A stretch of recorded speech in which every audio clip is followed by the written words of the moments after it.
Okay, another great episode of the Ortho Show podcast. We're bringing on a brother of another mother from Curlin, Job, Phil Davidson, who's an orthopedic surgeon, sports medicine specialist in Salt Lake City and Park City. He is in solo private practice. Really a terrific intellect. He has a lot of really cool ideas and concepts that he's doing. He is a serial entrepreneur. I love the fact he's part of the University of Utah, where he's part of the entrepreneur residence, which means that he's there helping to mentor young students who have ideas within the medical space about commercializing businesses, et cetera. So I love that he pays it forward in that regard. He's been in private practice down in Florida and now in Utah, multiple different companies that he started. And now most recently, he's the medical director for Arcuro Medical, which produces the Super Ball meniscal repair device, which I am personally enamored by, have been using it routinely, have been really impressed by the results. But it's a great episode, a great man in orthopedics, and I think you're going to love it. Dr. Scott Sigman, hashtag follow the pro.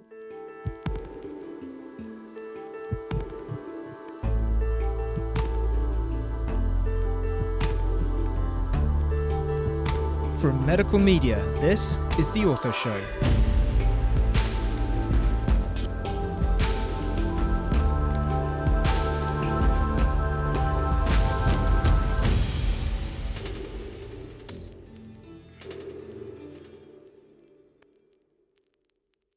Hello, world. Dr. Scott Sigman, your favorite opioid-sparing orthopedic surgeon, here for another episode of the Ortho Show podcast, where everyone knows we bring you the best of the best in orthopedics.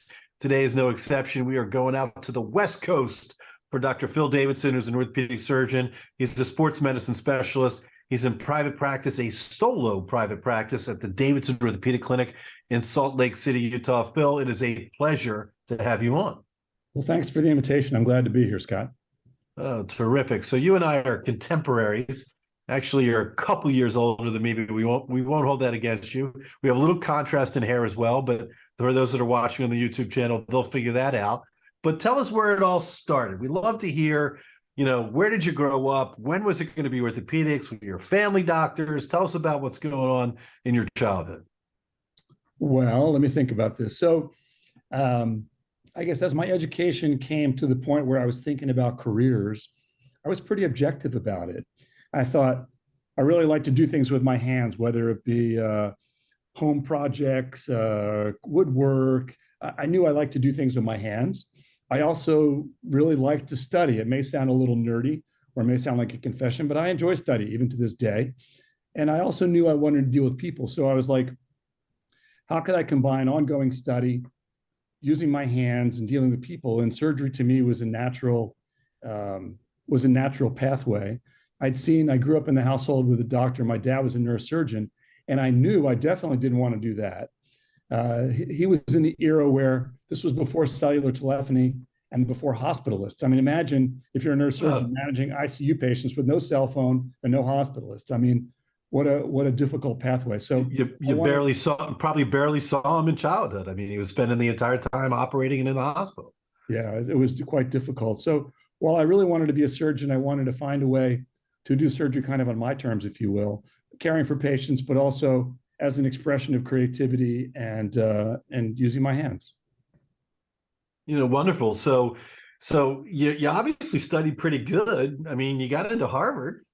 Well, I think if you ask my sons, I have 3 adult sons, they would all tell you that I went to Harvard to row, as compared to them that are better academics than I am. So no, I was a high school rower when I moved to Atlantic City, actually in Ventnor, south of Atlantic City, when I was beginning high school. And for some reason, the school didn't have a soccer team. And I was like, well, if I can't play soccer, what am I going to do? And my homeroom teacher's like, well, look, you're tall enough, you're big enough, come out to row.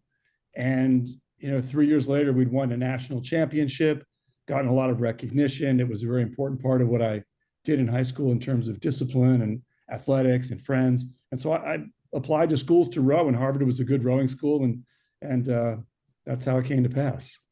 Yeah, if you want to get into a good Ivy League school, start rowing, man. That is one way to definitely open up a back door in for sure. Not that you needed it. I'm sure you were really smart and you got great Well, grades, but still, take all the advantages you can to get into a school for sure. it really made me chuckle. Do you remember the Varsity Blues scandal where celebrities and wealthy people were getting their children into elite schools using fake sports resumes, and one of the sports they were using was rowing? It made me chuckle. My mom called me up that day, said, "Philip, we never did that. We never did that at all." I was like, "Okay." Yeah, no, you did it, man. You actually rowed and you got a scholarship. Well, you don't get a scholarship, but you got accepted to row at Harvard. I mean, how good is that? That's as great as it gets. It was a good experience. It's definitely not a sport that most parents will sort of initiate, right? It's not your classic football, hockey, baseball, or lacrosse. That's for sure. No. All right. So you get into Harvard, you're rowing, which, sort of continues on this path of doing sports and athletics. And so did you have some injuries early on that sort of led you to the orthopedic surgeon's office, that sort of orthopedics was going to be the type of surgery? Yeah. So I didn't have injuries rowing there at Harvard. As you may know, there's a very well-established, like they call it house sports or club sports, basically. And so our house, using the Oxford system of about 400 people, played tackle football. Well, my tackle football career was really pretty checkered because I lived in a housing unit of 7 guys. 6 of them were on the varsity football team, and me, I was on the rowing team. So they thought this was hysterical. Their skinny roommate was going to go out and play football. So I was like, no, I can do this. I can do this, until the first game, and I broke my ankle. So there I am sitting in the training room with a fractured ankle, like all dressed up for football. And my roommates are coming by. It's all they could do to hide their laughter. Here I'd completely, had a football career of less than 60 minutes and broken my leg. So, but I really did draw upon the experience, because the fracture, I had an ankle fracture that can be treated either surgically or non-surgically. And the Harvard orthopedist at that time, I think it was a guy named Art Boland, Art Boland or Mark Steiner, maybe. Yeah. And another guy named Bill Southmaid. Anyway, they had a consensus. They were like, no, this should be fixed surgically. And I said, well, that's all good and well. Let me get one more opinion. So I went out to a guy who was older out in Brookline. I took the T with a newly broken leg. I mean, what a journey. And so I'm on the subway with a broken leg, and I get to this guy's office. He goes, well, I think we could treat this non-surgically. So I selected, without much insider knowledge, non-surgical care. And my ankle turned out fine without surgery. So I think that, I don't know if that informed the way I counsel patients, but it certainly was interesting how I had a good result choosing non-surgical care. Interesting. And so from there, obviously you do well at Harvard, you get into Cornell Medical School, off to Baylor for your residency. At what point, when was orthopedics sort of solidified at Cornell, where you knew that that's the direction we're going to go? Yeah, and I guess all of us as orthopedists have that moment, but I had thought in medical school, I really loved anatomy. And at college, I studied comparative anatomy, spent a lot of time thinking about working on anatomic studies. I did comparative anatomy doing animal research. It was a fabulous experience. So I thought, well, I'm going to be a surgeon. Why don't I be a surgeon of really complicated anatomy? And I thought head and neck, or ENT.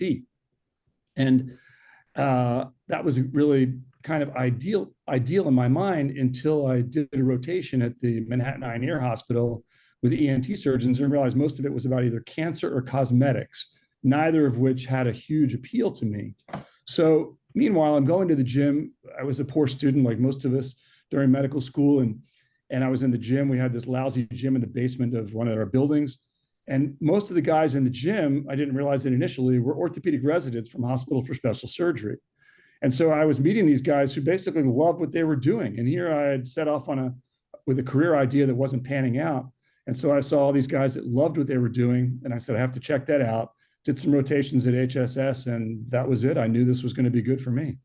Yeah, well, it's, when you're at HSS, you're at one of the meccas of the world for orthopedic surgery. It's sort of not surprising that it sparked an interest, for sure. So all right, so it's orthopedics. You're off to Baylor, and then you're going to do your Curlin Jobe Fellowship like 2 years before me. I'm not sure if you knew that.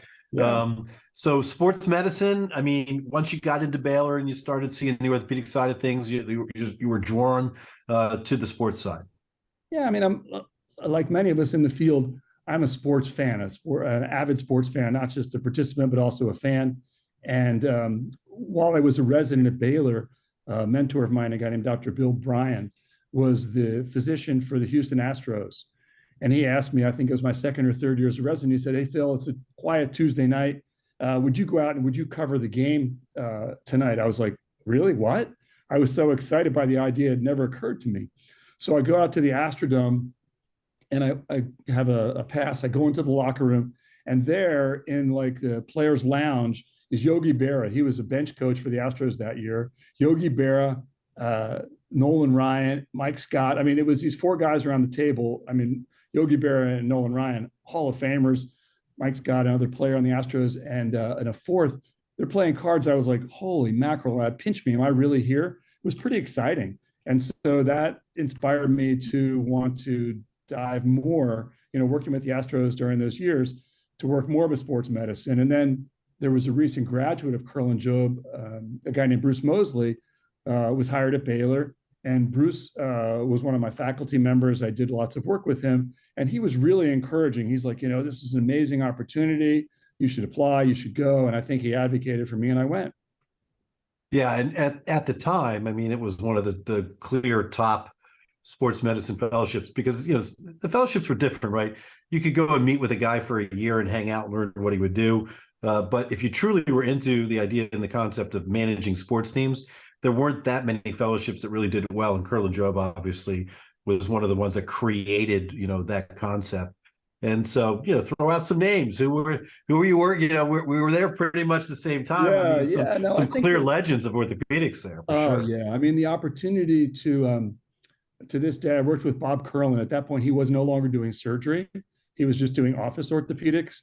And he showed me some exam techniques that I use to this day. But I think the most important thing I learned in the fellowship wasn't what each individual showed me, but the fact that at that time there were 7 attendings and 7 guys would look at the same problem and have 7 different approaches. And that to me was really illustrative, really educational, that there's not just one way to do the right thing and that's it. There's many approaches. And that to me was really an important part, formative in how I think about surgical problems. I guess the other formative experience I had was working with Jim Taboni, who was the fellowship director at that time. And I was with Jim on his service and we were doing a case. And that morning, some guy comes in the lounge before surgery and he's carrying a bag full of instrumentation. I mean, it was like a gallon bag, right, with all this stuff in it. And he hands the bag to Jim and Jim starts looking at it and touching it, talking about the stuff. And he goes, "Yeah, sure, just sterilize this." And then during the coming procedure, these instruments were used and Jim was basically test driving instruments, some new, some existent. And that to me was like, wow, as surgeons, we can help figure out instruments, we can design or modify or work with instrumentation. And that was also really kind of eye-opening to me, such that when I went into private practice the next year in Florida, I was contacted and by industry and began to, work with instrumentation. First year I was in practice. It was really fun.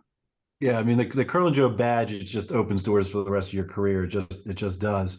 And you got to remember back in that time, I mean, Neil Elatrage was probably in practice for 2 years, right? He was just helping Frank Job. But really, so like you put a scope in, but we couldn't do anything while we were in there.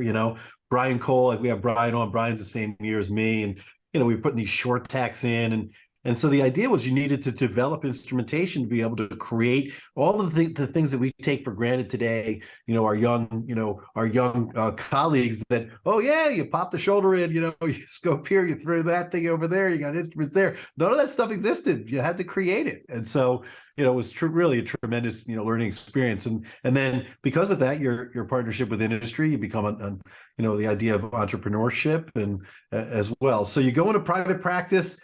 You fly to LA, you go down to Tampa, and you're down in Florida for a bunch of time.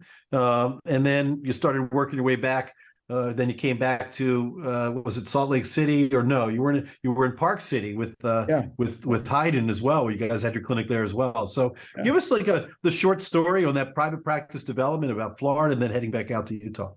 Yeah. So I went. Our family, both my wife and my family, was in Florida. So I wanted to set up shop in Florida and did so in St. Petersburg, Florida. And I joined a 4-man group. The 3 of the guys were much older, and soon we became a multi-specialty group. And together we developed like a large, it was about 40,000 square feet, everything under one roof. You could do that in Florida at the time. Surgical center, CT, MR, PT, very full service.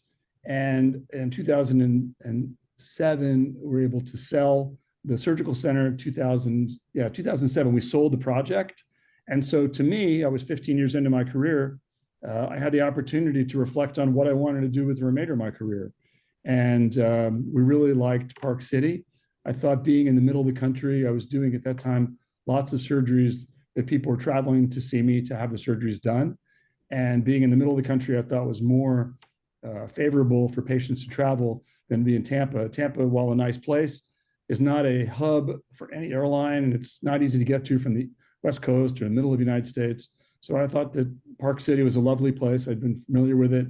I'm a big skier. My wife's a big cyclist, and it really has worked out beautifully for us. So lifestyle, personal as well as professional, was sort of a great fit for you to make that move. It really was. This year was emblematic. I mean, I skied 61 days this year, and it was a fabulous season. Now we're transitioning to bike season. It's a really great lifestyle. And it's a matter of balance. You do the things you love. Yeah, no, that's fantastic. So all right. So let's talk a little bit about some of the things that you're doing, outside the clinical practice. You've mentioned that you're at Utah now, and I know that you've got a gig at the University of Utah that sounds pretty interesting, and I'm sure that our listeners would love to hear about it. Yeah, thanks. So the University of Utah is interesting. They really have a focus on entrepreneurship and innovation, and there's a Center for Medical Innovation in particular. And so I've worked with the CMI, the Center for Medical Innovation, for probably about 8 years now. Initially, my involvement, the state of Utah and the university sponsor a contest for student-formulated teams called Bench to Bedside Contest. And I've been a judge of that for, I think this was the 8th year this past month. And the program historically has allowed students to coalesce and form teams around ideas, and then they kind of speed date or match up with mentors, and then a mentor like myself would help these teams in certain ways. And about a few years ago, right at the beginning of the pandemic, one of the deans asked me if we would try something and reverse engineer it. He knew about all the things I had done in my career, all the companies I've started and run. He said, Phil, why don't you start a company, invite the students to participate, and let's see if they can learn something in that capacity. So I started a team and a company. The company's called Aether Masks. And together with some students, they're all graduate students, we designed a fog-free surgical mask. And that's been really exciting because now we're at the point where we're commercializing that. So all this is really in the context of my status there is that of entrepreneur in residence at the University of Utah. And it's really designed to instruct, to support, to help students in the business side of healthcare. I mean, that's awesome. I mean, right, you've spent 30 years of your life developing wisdom and expertise on the clinical side, and then you have several businesses that you've done as well, and then being able to share and mentor that to another generation is outstanding. I mean, it's just a super cool thing to do. Yeah, I was really excited. One of the students on the team, who at that time was, when we started, he was a first-year medical student. I think on the basis of our interactions and mentorship, now he's getting actually an MD. He's getting an MBA and an MD, and I sponsored him for the business school program there. So I'm really excited by that because I think he's inspired.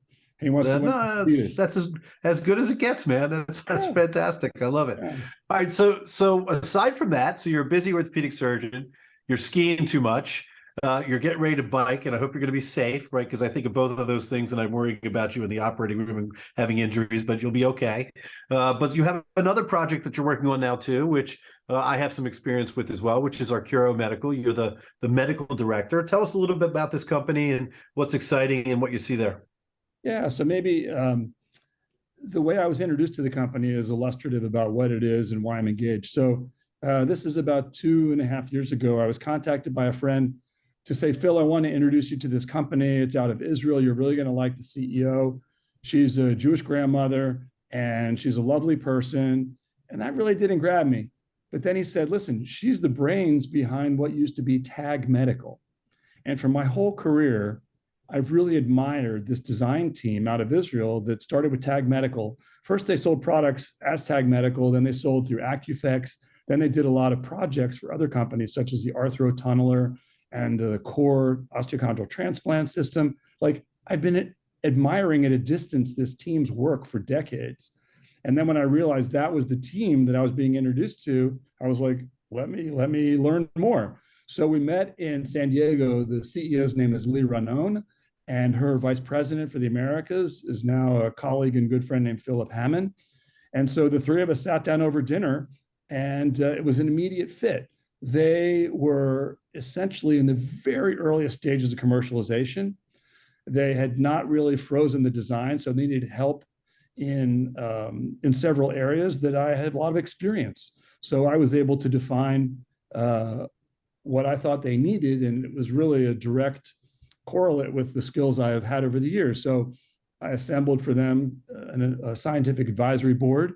I helped design the biomechanical studies and the clinical studies to support the product theoretically and in the marketplace. I helped to engage strategically in terms of how the company is positioned in the industry and with our peers. I do teaching at meetings, and it's really been a labor of love. But the thing about the product is that it has these novel features that when I use this product, the product is for meniscal repair. And the things that we currently use on the market or historically have used have problems. And what this team had done, and that made me so excited, and you could probably hear it in my voice, is that they solved the problems with the product. Like, when you deploy the current products on the market, up to a third of them pop out or fail at the time you're trying to deploy it. Then when you have it in place, the current products tend to cut the meniscus. And then the last feature is that the product, it deploys dependably, it's strong, and it is all suture, and there's no knots in the joint. So at every check, it does all the things we really want. So it's a project that I'm super excited about and really glad to be able to participate in. You know, as orthopedic surgeons, we get asked, you know, if you've been around for long enough time, got enough gray hair, you know, people are always asking for your opinion, and they want to, you know, potentially partner with you. And more often than not, you know, they're okay, right? They may have a decent idea, they may not. Like, are they capitalized? Are they not? Do they have good leaders? Do they have good engineers? And it's pretty rare, you know, to find a company such as this that has, you know, you mentioned all of the products that they've come up with, and the Latarjet group, for example, Latarjet system to run the FOSS. They were a part of that with TAG as well. So really a tremendous core group of people. And then, you know, more often than not in orthopedics, it's adjacent innovation, right? It's a little widget. This gets changed just a little bit.